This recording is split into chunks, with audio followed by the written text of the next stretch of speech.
Bonjour et bienvenue Mathilde et Gabriel. Bonjour. Bonjour.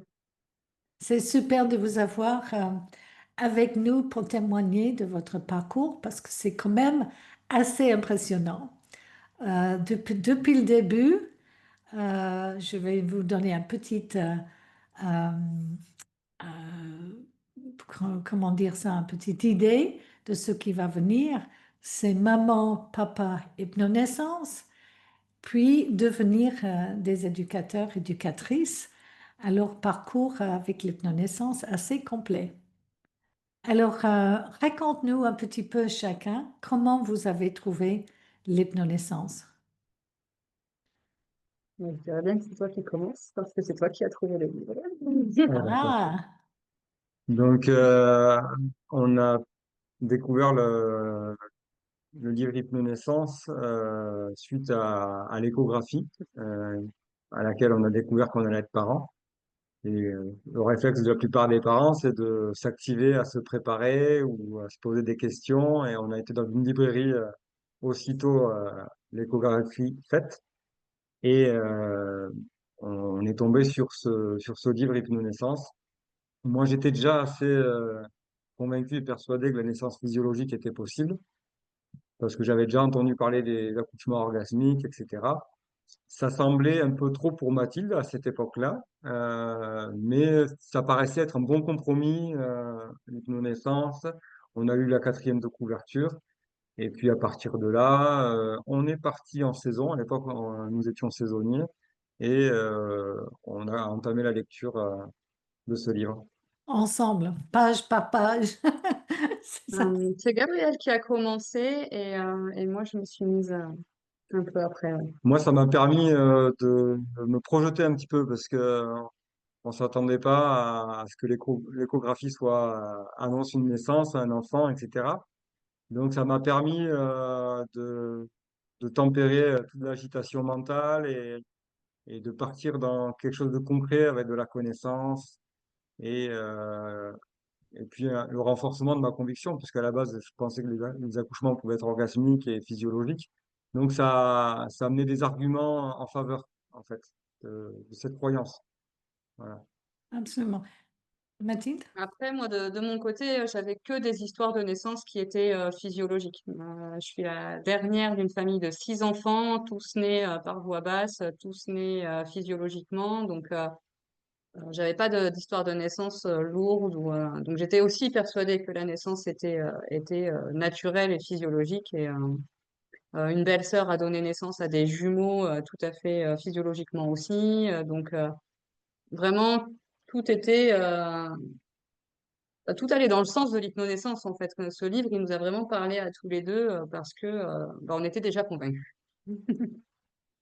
Et alors, vous étiez où euh, euh, à ce Alors moment-là, ou en France, vous habitez où? à cette époque, on était saisonnier en station de ski Ah, dans les d'accord. Alpes du Sud, à Isola de Nil, et au courant de la saison, on a pu assister à un premier module découverte avec Heike Torin au niveau, je crois que c'était à Cagnes-sur-Mer. Et, D'accord. et en fait, au retour de la saison, on a pu faire le module en accéléré. On n'était que deux passages et on a pu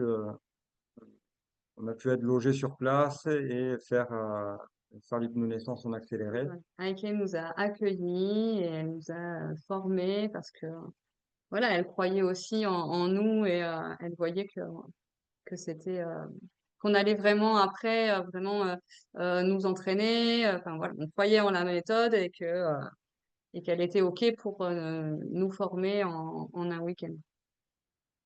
Voilà. Et, Et et en après, fait, c'est son nom qu'on a vu à la fin du livre, en fait. oui, Parce qu'on a trouvé qu'elle était à côté de là où on faisait les saisons et qu'il n'y a pas de hasard. voilà. Et après, on s'entraînait tous les jours jusqu'à la naissance, en fait. Voilà. On peut peut-être aborder le sujet de la naissance. Qu'est-ce qui s'est passé pour toi? Mais là d'abord, c'était quoi le plus grand shift? Parce que vous étiez déjà ouvert à ces idées, mais en faisant le cours la première fois, Quels étaient les chiffres, les transformations plus importantes dans l'hypnonaissance? Quand vous avez fait le cours, qu'est-ce qui vous a beaucoup plus changé? La sécrétion d'ocytocine, ça c'était et les endorphines, de savoir que tout était là en nous et de savoir comment le mobiliser. Ça a été une belle découverte. Ouais. Pour moi, le livre était déjà de manière théorique euh, très bien fait, très nourrissant. Je dirais que ce qui m'a apporté le plus à moi, et qui dans la durée euh, a motivé ma formation, on va dire aussi, c'est de passer dans le rôle de l'accompagnant. C'est au niveau de l'ocytocine et des endorphines, c'est des exercices avec les effleurements, de voir comment ça avait pu agir sur moi, parce que Mathilde me les a fait aussi, et de voir, de revenir au corps, à la sensation, c'est aussi d'avoir pu y donner. Et c'est aussi Tu peux nous expliquer un peu, pour ceux qui ne savent pas de quoi exactement on est en train de parler, c'est quoi exactement ça? mais c'est un toucher qu'on fait, un effleurement au niveau du dos et jusqu'au sommet du crâne, qui permet d'activer vraiment, de donner des sensations de confort en fait, et qui permet au lieu comme dans d'autres méthodes, d'avoir des points d'acupression qui sont douloureux pour oublier une douleur, c'est d'amener du confort dans l'inconfort et être dans cette philosophie. Et donc, du coup, c'est des effleurements, on va dire que on se déplace de 3 centimètres par seconde, peut-être sur la peau, en étant très léger. Et Ça crée ces petits frissons, ces petits guilis, là, la chair de poule qui fait que vraiment on sent une décharge de bien-être, quoi. voilà. Et ça, c'est le relâchement des endorphines qui sont très, très Mm. puissants, c'est ça? Pour se Mhm. détendre, Voilà. se relâcher. Donc, Ça fait moi, du bien. dans mon rôle de papa, ça m'aidait quand je les recevais, parce qu'on s'est entraîné, et moi aussi, pour ma qualité de présence au moment de l'accouchement, c'était bien que je puisse percevoir ce confort, ce bien-être, et de savoir ce que j'apportais avec ça. En fait, ça paraît complètement anodin, Oui. ça paraît enfantin de faire des chatouilles, mais en fait, avec notre taille d'adulte et notre raisonnement d'adulte, on se remet dans quelque chose de très simple, en fait, et qui est très Mhm. efficace pourtant. Et voilà. Donc, pour moi, ça a été quelque chose d'important. Et ce qui a été important aussi, c'est de comprendre mais que par ma voix, par des ancrages, la pratique de l'hypnose, que je pouvais avoir un rôle très actif, en fait. Euh, euh, Pas forcément proactif, mais une qualité auprès de Mathilde qui allait lui servir réellement, en fait. Mm. Voilà. Tu Puisque, prenais en fait ton rôle de compagnon, de père, de voilà. savoir Puis quoi faire. en recevant les premières hypnoses de l'éducateur, j'ai vu le bénéfice et le bienfait que ça a fait sur moi. Et je me suis dit, si je suis capable de reproduire ça, parce que finalement, l'hypnose, c'est quelque chose, pas d'enfantin peut-être, mais qui est accessible, et que on peut le partager et être autonome avec ça. D'ailleurs, le sujet, c'est de l'auto-hypnose, l'hypnonaissance. Donc, c'est de retrouver aussi un pouvoir sur la naissance, sur notre rôle de père, notre rôle de mère aussi, je pense, et de voir quel lien et quel soutien on peut être l'un pour l'autre. Ça a Mhm. été vraiment le basculement, vraiment les ateliers, c'était un week-end accéléré, mais c'était vraiment, Fort en sensation ouais, et en expérimentation. voilà. Ouais. Et On a ça vous vu. a soudé plus ensemble en tant que couple qui attendait le premier enfant? Oui, oui, oui, On était déjà très, très soudés, mais disons que ça met en confiance. Ça met en confiance de voir ben, qu'on est, voilà, on est deux en fait. Même si c'est moi qui portais l'enfant et que c'était en moi qui se développait, ben, je l'avais pas fait toute seule. Et j'allais pas lui donner naissance toute seule non plus, et j'allais pas l'élever toute seule non plus, et que tout ça, ça se partageait. Et ce lien d'attachement qui se crée avec le bébé avant même sa naissance est super important aussi. Gabriel prenait des livres et racontait des histoires au bébé avant que, je vais dire à Plume, mais à ce moment-là, on ne savait pas que c'était Plume. Magnifique. Et alors après, comment s'est passée la naissance? Vous avez pratiqué les exercices et voilà, arrive le jour J. Ouais. Avant de passer à ça, je voudrais juste rajouter, c'est vraiment au niveau du shift dans la lecture du livre, avant les ateliers. Moi, c'est l'éducation prénatale dont j'avais pas du tout connaissance par contre, et qui m'a vraiment donné envie de lire ces livres, pour rebondir sur ce que disait Mathilde. Et de dire, à l'époque, je jouais un peu de didgeridoo, j'ai voulu faire du didgeridoo pour mon enfant, lui lire des livres, lui entendre le son de ma voix, comprendre qu'en fait, il était déjà présent et que moi, je pouvais déjà m'installer dans ma qualité de père, en fait. Voilà. Avant d'avoir un bébé physiquement dans les bras, etc. Voilà. Ça, c'est magnifique parce qu'il y a beaucoup de pères qui n'arrivent pas justement, tant que le bébé n'est pas dans le bras Mm. et, ou en train de jouer au football ou quelque chose. Il y en a qui m'ont dit, mais avec un bébé, je ne savais pas quoi faire. Tant qu'il ne pouvait pas taper sur un ballon, je ne pouvais pas m'intégrer dans cette relation. Alors, et toi, avant même la naissance, tu as vraiment commencé à trouver ton rôle de père au niveau Ouais, de ta fille. oui, je crois que s'il n'y avait pas eu le livre Hypnonaissance, si ça avait été notre préparation, alors l'autonomie, c'est quelque chose, oui, qui a compris ça et le transmet. Mais l'hypnonaissance aussi, finalement, parce que c'est vrai que pour une femme, c'est concret, c'est dans son ventre, hormonalement, elle sent des changements au niveau de la prise de poids, la forme du corps, etc. Nous, on le voit sur le corps de notre femme, de notre compagne, mais on ne le perçoit pas en nous. Et c'est vrai que c'est pas concret pour nous, mais avec de la connaissance, on peut faire des choses concrètement pour se préparer, pour s'installer dans ce rôle de père, surtout quand c'est le premier enfant. Moi, ça a vraiment été d'une grande aide, je pense aussi au moment de l'accouchement, justement, Hmm. Et tu pour as prendre vu, ma place. tu as vu aussi, bien sûr, après, avec Plume, vous êtes vraiment une famille très soudée. Moi, je vous connais. On a vécu un petit moment ensemble ici chez nous et vos filles sont vraiment magnifiques, tellement alertes et créatives, intéressées, intelligentes, dynamiques, comment dire ça en français? Entreprenante. Entrepreneur. Entreprenante. Ouais. Moi, j'étais waouh, quelle merveille. Alors, Mm. et, Merci. Ça fait du bien. mais n'est-ce pas? Alors, ça veut dire que pour vous, vraiment, la relation, la famille a commencé même avant la naissance. C'est ça. Et Et après, c'est ce qu'on apprenait à Plume aussi quand elle attendait sa petite sœur, du coup. Elle aussi, elle lui parlait, elle aussi, voilà, du haut de ses 3 ans, elle était présente. magnifique. Mm. Alors, voilà, vous avez fait les ateliers avec Heike et vous êtes reparti. Qu'est-ce qui s'est passé ensuite?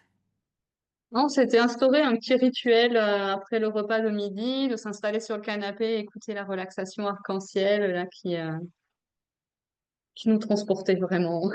Oui, Souvent, on n'entendait pas la fin. Ça nous permettait d'avoir vraiment un moment pour nous, un moment voilà, de relaxation profonde tel qu'on s'entraîne à l'avoir et, euh, et qui est remobilisable tant à la naissance que après à n'importe quel autre moment de notre vie. oui, puis ça, moi, ça me permettait de découvrir et d'approfondir ce que pouvait ressentir Mathilde et d'être aussi en confiance pour le jour J, en fait. Donc, ouais, on faisait des effleurements aussi. Bon, maintenant, ça commence à remonter, 2015. Mais on faisait des effleurements, ces entraînements-là, les ancrages aussi, quelques ancrages avec la main sur l'épaule et la couleur. Voilà, Ça fonctionne encore aujourd'hui. c'était dans le quotidien et c'était très simple. Puis Donc, c'était puissant. Et puis, on peut commencer peut-être à parler du début du travail, si, Oui, oui, début de travail en pleine nuit, un jeudi.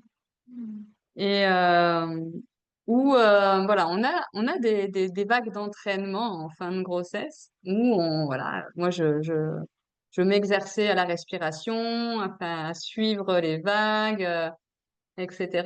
Et quand il y a les vagues de travail qui arrivent, on se dit, ah, quand même, c'est ça, c'est que ça qu'il va falloir que je gère maintenant. Et du coup, il y a quand même, il y a voilà, au niveau des sensations, c'est vraiment puissant à ce moment-là.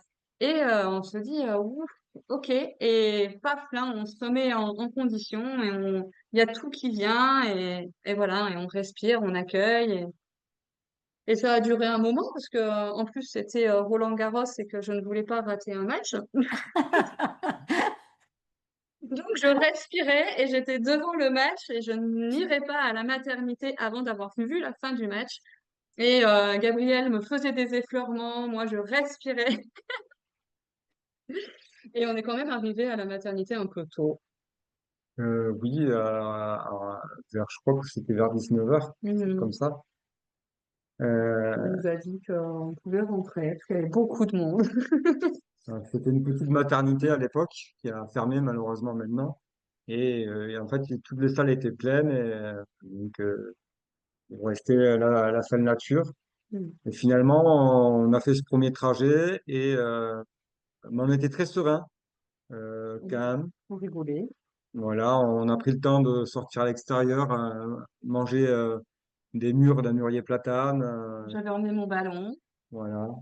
Et bon, on est passé par l'étape monitoring, voir où on en était, etc.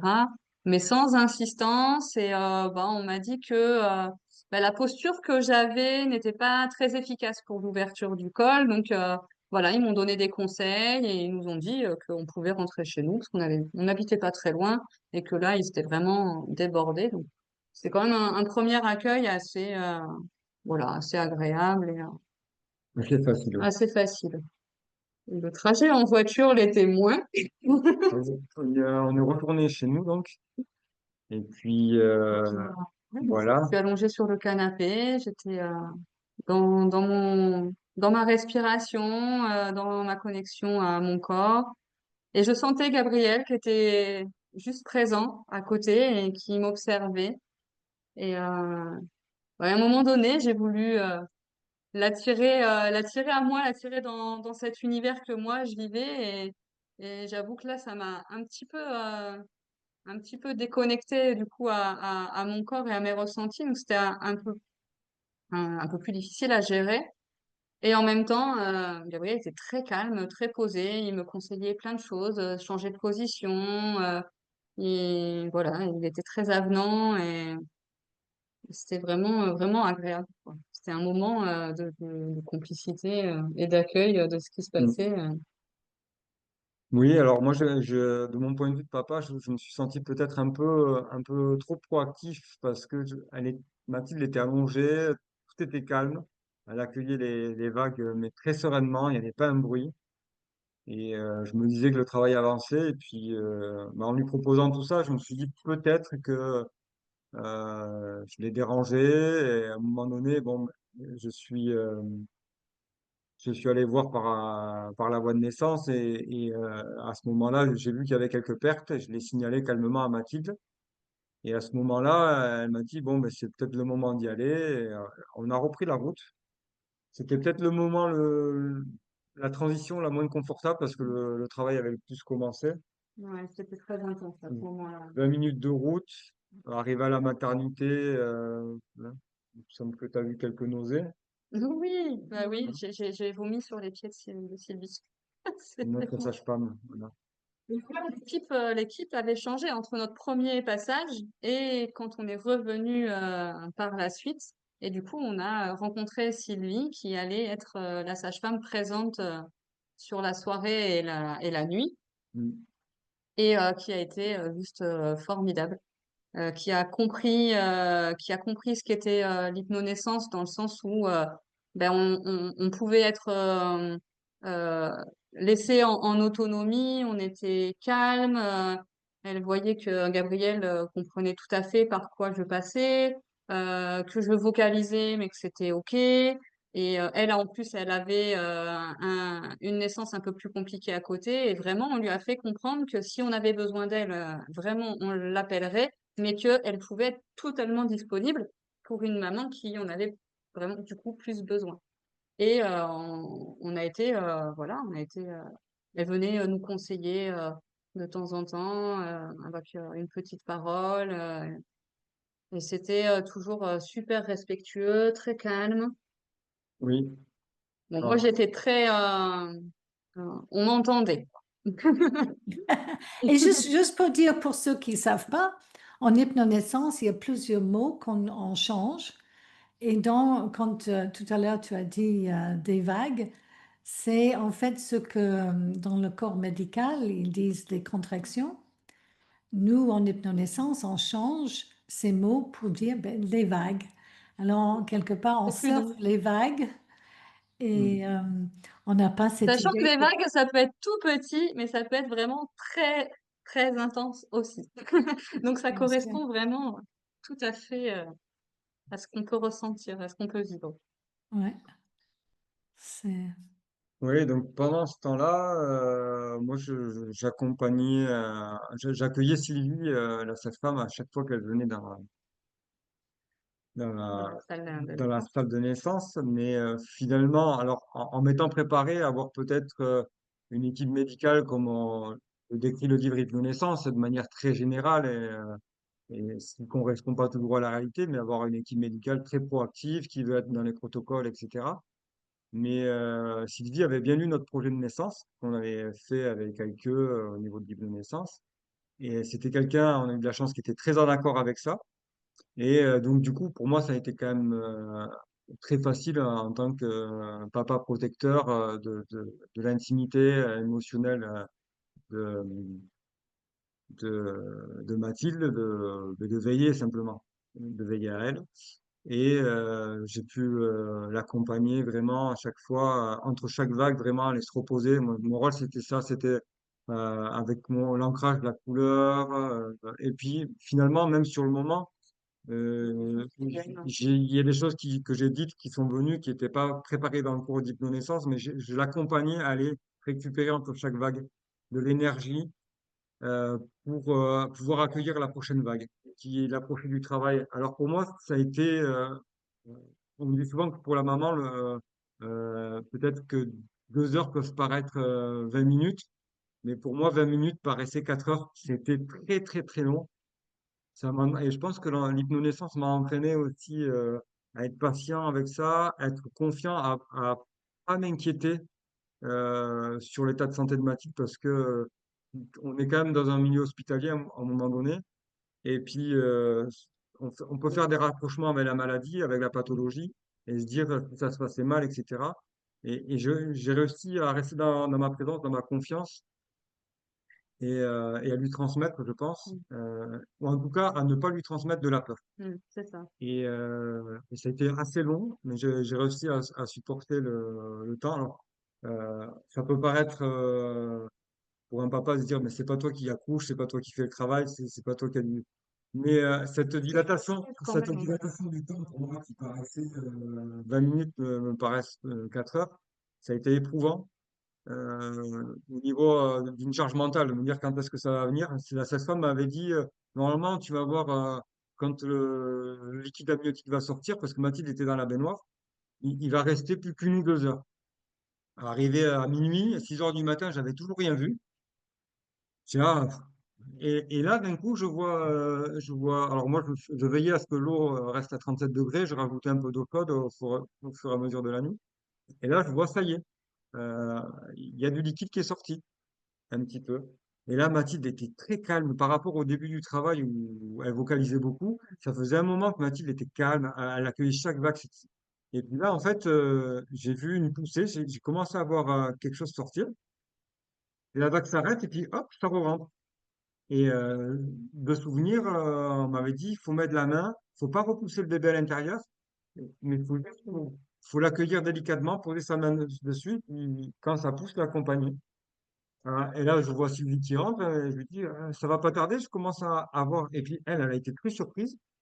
Elle est ressortie de la pièce en disant, je reviens de suite. Et puis finalement, il y a eu une autre vague. Et là, j'ai vu la tête sortir un peu plus. Et il faisait jour, hein, la nuit était passée, le jour est arrivé. Et puis là, troisième vague, la tête complètement sortie. Et là, Sylvie est rentrée en me disant, il est là. Et la dernière vague, le moment où elle a soufflé le bébé, Mathilde, en fait, elle est née dans la membrane, quoi. Elle est née coiffée de la Oh, membrane. Et du coup, moi, c'était un peu étonnant pour moi parce que je me dis, c'est pas un bébé, ça. Et en fait, elle m'a ça, dit, ah, Sylvie a dit, elle est née coiffée. Moi, je me suis complètement perdu. J'ai dit, j'ai des souvenirs, j'ai envoyé un message à mes amis après. Là, elle est née casquée avec un casque sur la terre. C'était pas ça, le terme. Et elle a déballé. Vraiment, elle a déballé le bébé comme un paquet de cadeaux. Puis comme on savait pas si c'était un garçon ou une fille jusqu'à ce moment-là, vraiment quand elle l'a déballé, on a vu, on a fait mais c'est Plume et on a vraiment accueilli notre fille mais par son prénom et c'était mais magnifique. Et avant ce moment de calme là, moi je me souviens de dire à Sylvie ah mais là j'en peux plus, je veux que ça s'arrête. Et Sylvie qui me dit alors tu peux te mettre dans une autre position et ton bébé va arriver. Et ouais, effectivement, je me suis mise de côté et là, il n'y avait plus un bruit. Tant qu'avant, tout le travail d'ouverture, je vocalisais. Là, je me suis mise sur le côté et toute la phase de naissance, il n'y avait vraiment pas d'un bruit et j'ai vraiment soufflé mon bébé, quoi. C'était tout à fait, et c'est waouh. magnifique, magnifique.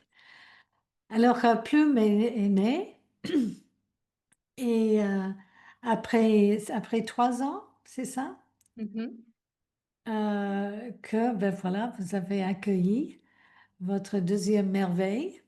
mhm. Et comment ça s'est passé la naissance? C'était à peu près pareil ou? Pas du tout. C'était complètement différent. Le projet de naissance était différent parce que là, on avait décidé d'une naissance à domicile puisque la maternité où était née Plume avait fermé. Moi, j'avais vraiment pas la volonté d'être dans une grosse maternité pour laquelle, oui, l'hypnonaissance, l'hypnose était à peu près accueillie, mais un peu plus comme une lubie que vraiment un projet de naissance bien établi et vérifié et éprouvé, etc. Et du coup, on leur avait annoncé qu'on préparait une naissance à domicile et que on n'était pas contre le corps médical si besoin. On voulait faire toutes les démarches, voilà, pour qu'on soit accueillis dans les meilleures conditions. Et ben là, toute la phase de travail a été sans un bruit. Et Ouais, parce on s'était bien entraîné. oui, et puis j'avais comment vision board dans la chambre. Gabriel m'avait fait tout un collage avec des phrases, des arcs-en-ciel, l'image de la rose avec la tête du bébé. Enfin, vraiment, on avait tout repris, tous les outils hypnonaissance, et tout était là. Et tous les jours, je le voyais sur la fin de grossesse. Et, euh, et ce jour-là, ben, on avait accueilli Rémi et Sophie qui venaient pour filmer.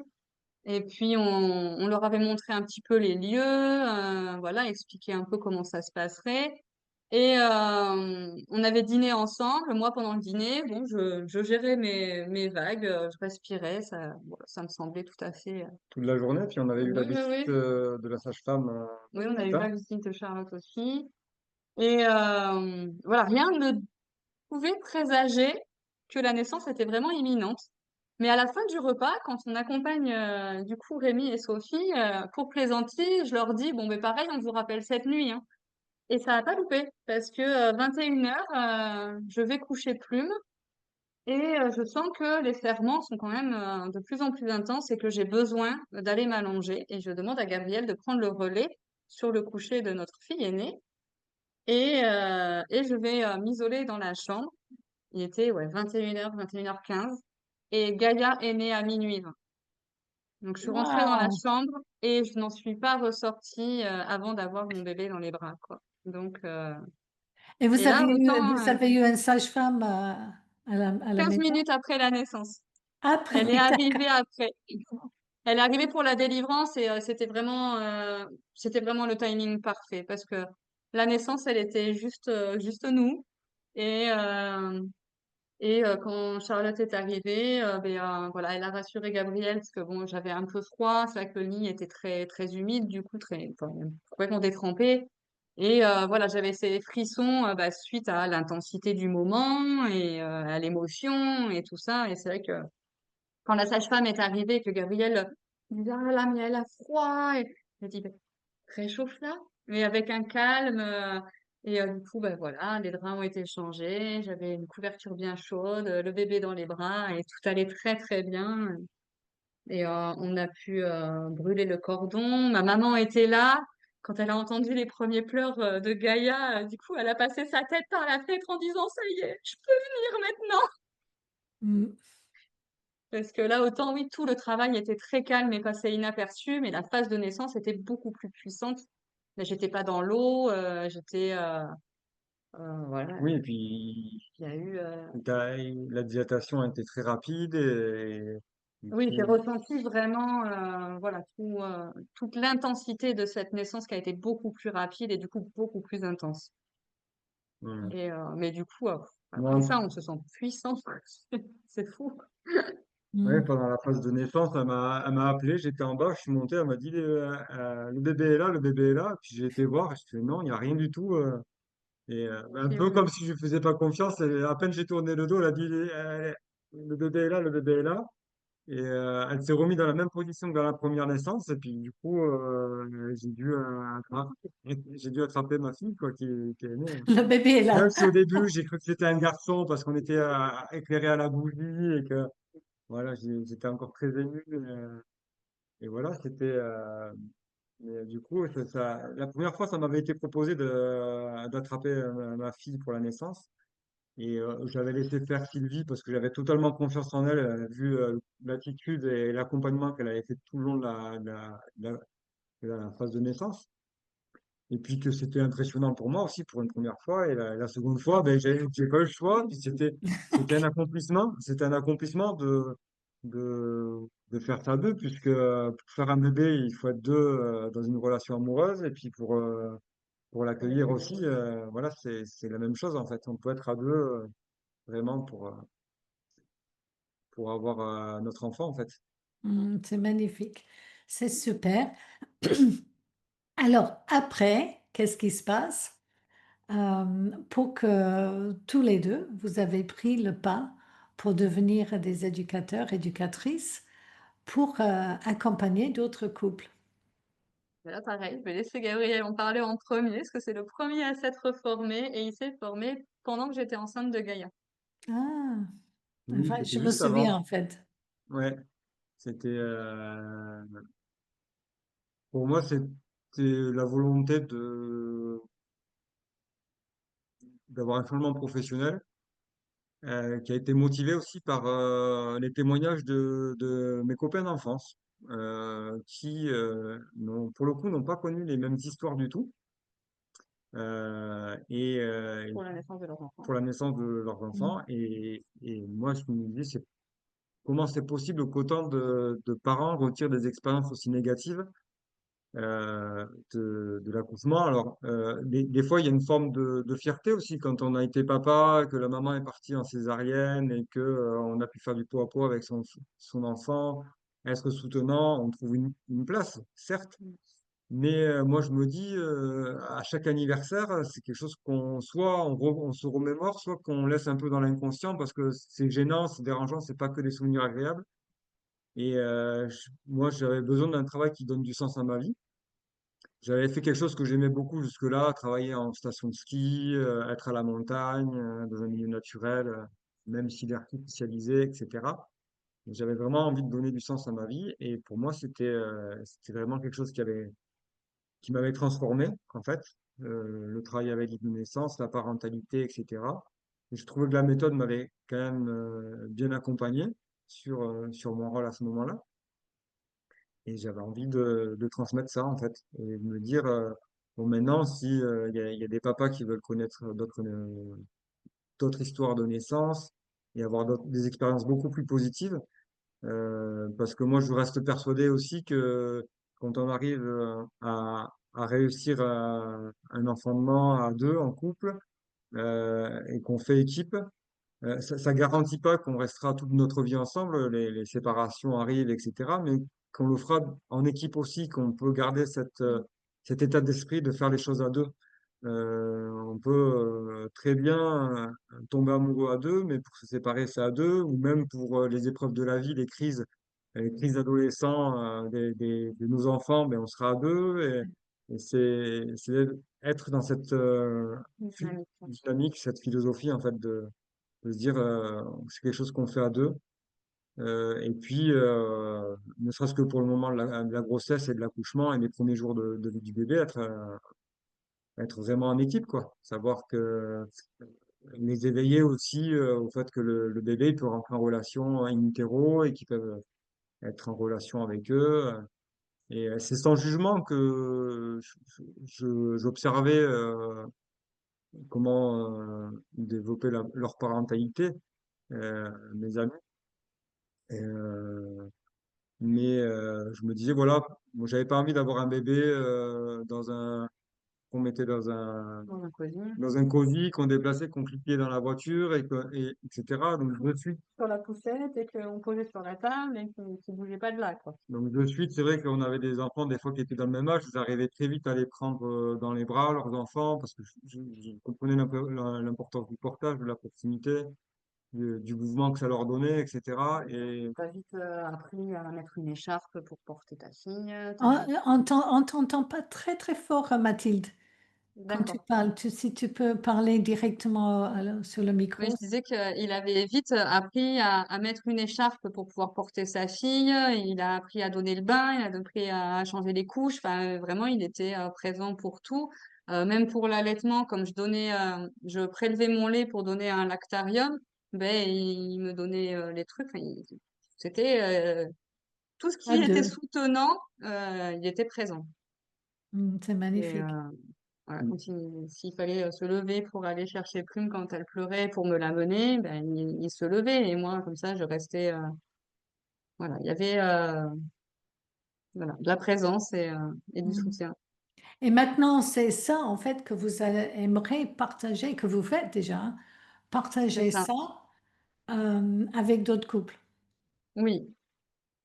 Oui, partager cette complicité que ça peut amener, partager cette posture de, ben, on est acteur. Enfin, on n'a pas eu besoin d'aide pour faire ce bébé. On peut tout à fait être à même de lui donner naissance. Alors, je dis pas quand je vais dire par nous-mêmes, c'est pas forcément rester seul chez soi, sans personne. C'est pas du tout ce que je suis en train de dire. On peut avoir le besoin d'être plus entouré, et, que ce soit médicalisé ou non, mais enfin voilà, chacun fait ses choix. Et mais ça empêche pas que s'il y a du monde, on délègue pas le pouvoir. On garde nos responsabilités d'avoir fait un enfant, la responsabilité de le mettre au monde et on délègue pas cette responsabilité à d'autres et advienne que pourra.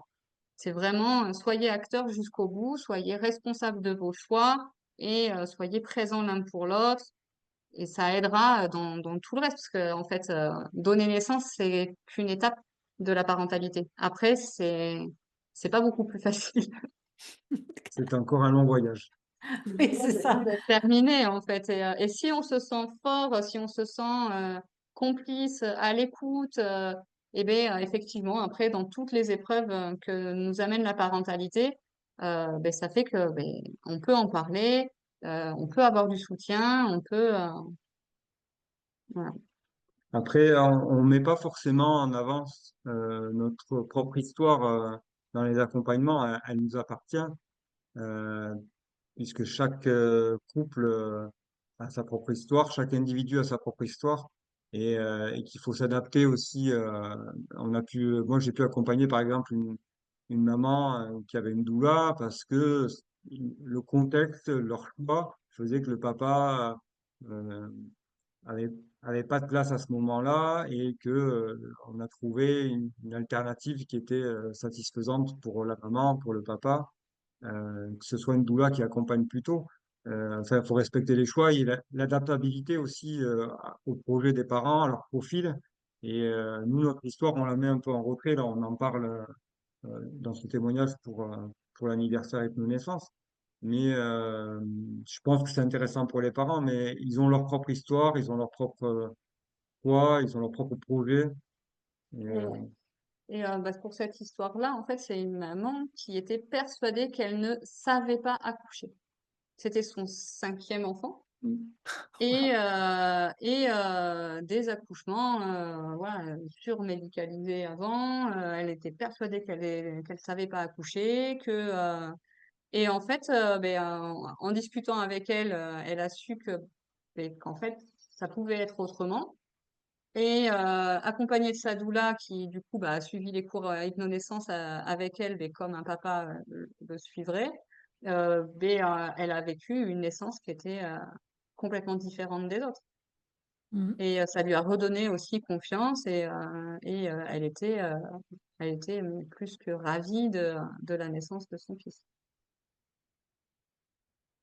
Magnifique. Alors maintenant, vous faites des cours pour des couples en individuel ou en groupe ou comment ça se passe? Jusqu'à maintenant, on a eu que de l'individuel. oui, on fait de l'individuel principalement. On a fait à domicile, on a fait en visio et à deux, on en a accompagné. Ouais. Des couples. Parce que moi, comme vous le savez, je travaille beaucoup avec François et je trouve que c'est merveilleux d'avoir un couple devant soi, d'être un couple et chacun apportant le côté papa, le côté maman. Et c'est comme une danse. Moi, personnellement, j'adore ça. Mm. Alors, j'imagine, mais après, seul, on peut tout faire, hein. C'est Oui, clair, c'est oui. pas Oui, difficile. après, ce qui est intéressant, c'est que, je sais pas si c'est à ce moment-là qu'on en parle aussi, mais du fait de la formation de sophrologue de Gabriel, tout ce qui va être dans les modules, les scripts un peu plus sur la libération des peurs, ou ce qui va être plus dans la théorie, etc. C'est Gabriel qui va en parler et qui va se saisir de ces modules-là. Et moi, je vais être plus tout ce qui va être mais comment ça se passe, qu'est-ce qu'on ressent sur les respirations, sur certaines visualisations, mais parce que voilà, je Tu sais l'as vécu. voilà, ça a été vécu, je sais ce que le corps peut donner comme sensation et toutes les questions qui peuvent nous venir et tout. Oui, un problème avec le micro de nouveau. Je sais pas pourquoi. Hein. Mais c'est peut-être le réseau, ou alors, Tout d'un coup, ta voix a été vraiment dans le Ah, bon d'accord. sens. Ça va mieux maintenant. Bon. Voilà. Mais c'est super. Et vous allez vous déplacer pour aller chez les couples ou ils viennent chez vous ou comment ça? La plupart du temps, on se déplace chez eux. D'accord. Parce que c'est un endroit où ils sont bien, où ils ont leurs habitudes. Mhm. Euh, la maman demandera pas forcément l'autorisation pour aller faire pipi, ou de se lever pour boire, ou vraiment ils seront à l'aise, ils sont chez eux. Euh, Si c'est en préparation à une naissance à la maison, ben, ils sont déjà dans le contexte. Si c'est un autre projet, ils sont dans leur lieu et ils peuvent plus facilement se projeter. Enfin, moi, c'est comme ça que. Et puis, voilà, quand la grossesse est un peu avancée et selon comment elle se passe, faire un trajet pour rester 3 heures, 2h30, 3 heures pour un module, c'est quand même plus confortable pour nous de nous déplacer que pour eux. Voilà. Ben, puis c'est super. Et vous êtes dans quel secteur? Vous êtes dans le sud-ouest, mais où exactement? secteur de Pau. D'ailleurs, Autour de on Pau. on peut les recevoir en cabinet sur Pau aussi, si nécessaire. Voilà. D'accord. Mais c'est parfait. Est-ce qu'il y a d'autres choses que vous aimeriez ajouter à cette périple, ce voyage magnifique autour de la naissance et la parentalité? On continue de se former pour accompagner. Moi, j'ai très envie d'accompagner après à la parentalité, parce qu'effectivement, le voyage n'est pas terminé à la naissance, et que Non. d'avoir quelqu'un à qui parler, à qui partager tout ce qu'on traverse en tant que jeune parent, ben c'est ultra soutenant, et que on a tendance à trop s'isoler, à ne pas oser demander de l'aide, et et je pense que voilà, il y a des choses à changer là aussi. Ah, mais ça, c'est sûr. Ça, c'est magnifique parce que dans le temps, ben, les familles restaient ensemble, pour Mm. le pire et pour le meilleur, parce qu'il y a toujours les deux Mm. côtés. Mais là, maintenant, de plus en plus, des couples, les familles sont isolées. Oui. Et, et d'avoir quelqu'un comme un coach, comme un ami qui peut être Mm. là, un professionnel qui a déjà fait le parcours pour accompagner, c'est très, très précieux. Mhm. Et, Ouais, si je pouvais ajouter quelque chose, c'est à propos de ce que nous apprend l'hypnonaissance. Ça nous apprend ben justement, parce que des fois, il y a des couples, mais au sein du couple, ils sont isolés. Et moi, je trouve que l'hypnonaissance, ça nous apprend réellement à travailler ensemble, avec des outils très concrets. Et par la suite, nous, ça nous a donné envie, sans s'isoler, en fait, d'être autonome sur des aspects de l'évolution de nos enfants. On a pu pratiquer la diversification menée par l'enfant, l'hygiène naturelle infantile.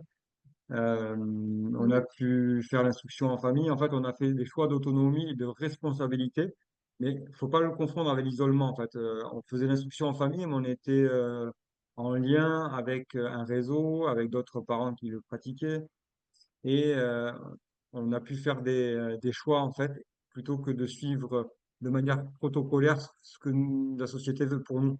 Alors, la maternité, on y arrive, les protocoles veulent des choses pour nous, et dans la société, dans l'éducation, c'est pareil, c'est crèche, maternelle, école primaire, et il faut tout comme il faut. Et nous, on n'a pas envie d'être parce que ce comme il faut, il sonne un peu faux aussi. C'est pas vraiment des choix incarnés et choisis, puisque en fait, on voit pas les choix en fait. Et c'est ce que ça nous a apporté aussi de trouver à ce moment-là l'espace pour faire des choix sur la grossesse et l'accouchement. Ça a continué derrière de nourrir cet espace et de garder cet espace ouvert pour faire des choix sur d'autres sujets en fait. Ouais. Mm. Pas toujours très bien accepté, Mhm. mais Ça permet de très bien s'exprimer. vu, mais ça permet de faire des choses différemment en fait. En fait, c'est vraiment s'assumer, prendre sa Mm. responsabilité et devenir. Mm. Exactement. Devenir pleinement soi-même, pleinement une famille autonome. Et de permettre à nos enfants de devenir aussi pleinement eux. Et c'est là où c'est pas si simple, parce que ça vient réveiller en nous des choses qu'on n'imagine pas. Exactement. Mais là, ça, c'est une autre histoire, mais c'est C'est clair ça. qu'on a tous nos schémas, nos Mm. traumatismes, nos limitations depuis bien avant notre naissance. Mhm. Que idéalement, chaque parent aurait travaillé ça avant la conception. Ça, Mhm. c'est clair. Mais très peu pensent à ça. Et il y a très peu de personnes qui peuvent les accompagner aussi. Mm. Donc, c'est là où nous, on réfléchit à un programme d'accompagnement avec la sophrologie pour le moment en prénatal, mais avant le programme hypnonaissance, en fait, et voir en préconception s'il y a de la demande. Et ensuite, du coup, bah, moi, me former pour l'après. Enfin, Gabriel, en sophrologie, il peut accompagner l'après aussi. Donc voilà, avoir quelque chose, un accompagnement vraiment global et pour, euh, pour changer le monde Super. Ben en moi, changeant. j'ai eu mon programme dans les années 80, 90, mais le monde n'était pas prêt. Ça, c'est Mm. clair. Et Mais là, on sent qu'il y a de la demande, plus en hein. plus. On sent Maintenant, qu'il y a oui. de la demande. Mm. Et avec les moyens de communication maintenant sur l'Internet et tout ça, beaucoup plus les idées s'étale un peu partout. Mais c'est notre époque maintenant. C'est Et notre... puis on voit ce qui se fait ailleurs. C'est pas, on n'est pas que cantonné à on a toujours fait comme ça et nous on va faire comme ça. C'est que ben non, regardez ailleurs comment ça se passe et ce qui est possible en fait. Et on peut l'amener parce que ben on peut apprendre et on peut transmettre et c'est vraiment ça l'idée quoi. C'est de oui de changer petit à petit notre façon d'être. C'est ça. Ben, en tout cas, un grand merci. Est-ce qu'il y a un mot de la fin? Si vous avez des couples devant vous, et quels conseils, en quelques mots, que vous pouvez leur donner? Hmm. D'avoir confiance en leurs choix, en leurs intuitions et, euh, et qu'on est là pour accompagner ces choix. Magnifique, merci. Et Gabriel? Ouais, moi, j'avais envie d'ajouter quelque chose dans mon vécu de papa et qu'on transmet aussi à travers la sophrologie, même si c'est pas formulé de cette manière, mais c'est que la présence du corps rassure le mental et que dans ces épreuves-là, en fait, de naissance ou d'autres épreuves de la vie, euh, des fois, on va vouloir avoir une pensée très rationnelle et le mental va s'emballer. Et de revenir au corps, en fait, le corps rassure le mental, en fait, rassure le cerveau. Et quand je repense à ce qui s'est passé à la première grossesse, j'ai vraiment appris à m'entraîner à la relaxation. Moi aussi, en tant que père, ça m'a fait du bien. Et ça m'a permis de passer cette épreuve en me rassurant, en étant toujours en contact avec mon corps, à la hauteur où je pouvais à l'époque, parce que plus on s'entraîne, plus on approfondit. Mais c'était déjà un merveilleux cadeau à l'époque et j'aurais envie de dire, offrez-vous ce cadeau Mm. parce que c'est- en fait, par rapport à tout objet qu'on peut acheter autour de la naissance, ça n'a pas de valeur, ça, parce que ça nous accompagne tout au long de notre vie. Et c'est pas seulement une formation qu'on va utiliser, une formation jetable qu'on va utiliser pour l'accouchement, c'est une formation en fait qui nous apporte tout au long de notre vie. Oui, oui. Et une fois que les enfants ils sont rodés dans le bien-être, ben, c'est aussi pour la vie de Mm. faire des choix qui correspondent à de se sentir bien, en fait. Et ce sera plus facile pour eux de devenir parents et d'accueillir l'enfant et ça va comme ça. C'est Voilà. ça, de génération en génération. Mhm. Et c'est comme ça qu'on change le monde. Exactement. Bravo. En tout cas, c'est vraiment super ce que vous faites à deux et tout ce que vous apportez aux couples, aux familles et à des prochaines générations. Euh, il faut continuer, c'est tout. Oui, Et s'il y a quelqu'un qui écoute et que vous aimeriez être en contact avec Mathilde et Gabriel, vous avez en bas toutes les informations pour les contacter, leur site web, tous les contacts.